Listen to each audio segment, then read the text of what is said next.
Okay, the iPhone 12 Pro Max.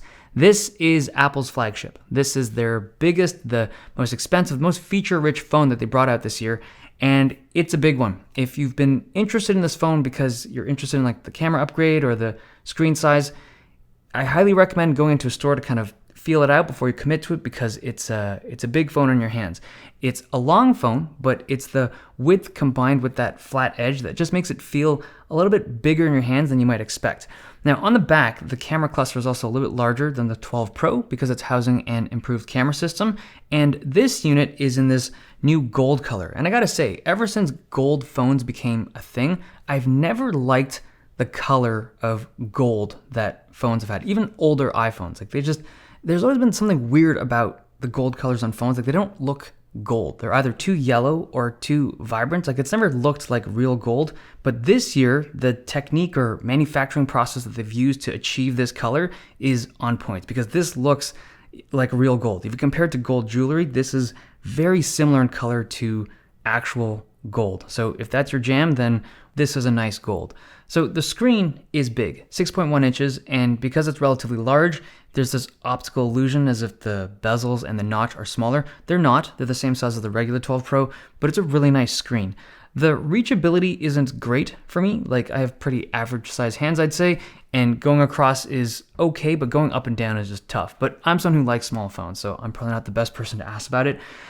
The speaker system, these sound the best. Of the 4 phones that launched this year, this has like the richest and kind of best overall sound, but I wouldn't say that the difference is massive though, right? Even compared to the Mini, which is arguably the worst of the bunch, they're all good sounding. This is just ever so slightly better. The battery life on the Pro Max is great. It's the longest lasting of all the iPhone 12s. Like you'd expect, right? It's the biggest phone with the biggest battery, but I think a lot of people can get a comfortable 2 days of real use with this phone. It's just a really big battery.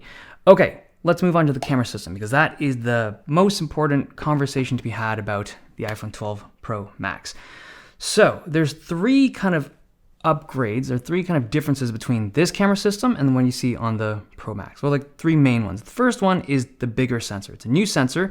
It's 47% bigger. That's very significant. In the world of like camera sensors technology, when you bump up to like a 47% increase in sensor size, it's like a jump up in camera tier. It's usually quite significant.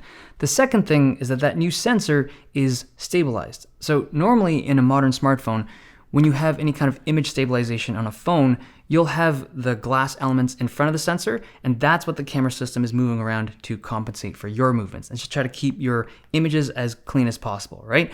But with this system, they're moving the sensor, and the theory behind it is that because a sensor is lighter than the glass elements, the image stabilization should be quicker and better.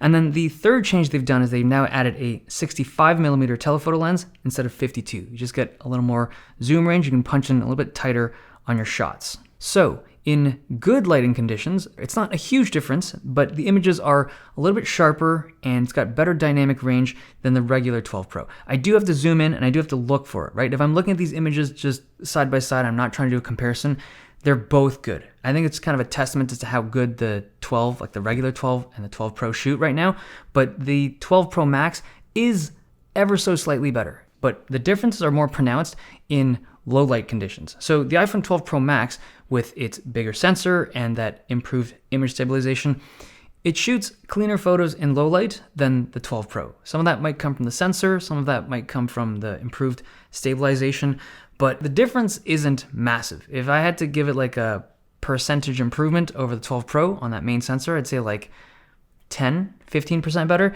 The thing that I was a little bit confused about though is like on the website, I saw that number that said 87% improvement, but that's referring to the older iPhone 11 Pro, not the 12 Pro. So I was a little bit confused by that. It's a step up from the 12 Pro, but it's not 87%.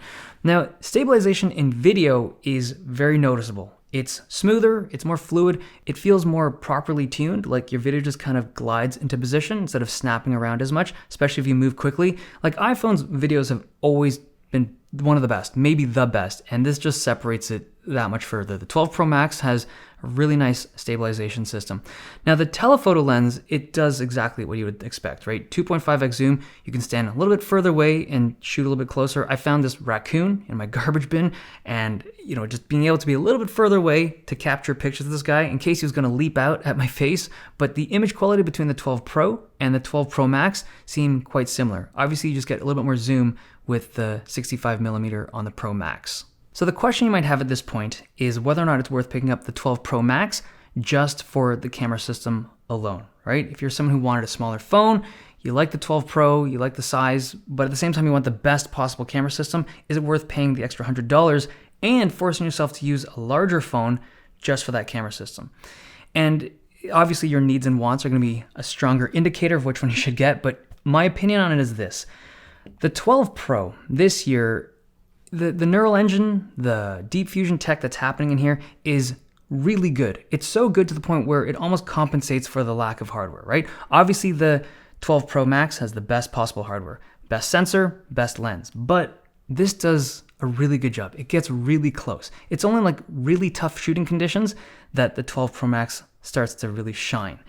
The other thing that comes to mind though is that I wouldn't be surprised if the camera system that's in the 12 Pro Max could have or would have made it into the 12 Pro under different conditions. Like maybe they didn't have the right production yields, or maybe because of the pandemic, they couldn't make it happen. But I wouldn't be surprised if next year they put the same camera system into both phones, into both Pro phones, like the big one and the small one. So the point I'm trying to make though is that if you want a small phone and you kind of, you want the best camera system, but you really don't want the big phone, I think next year, I always say this next year, but I think next year we'll have the same camera system between the two phones, if that's of value to you.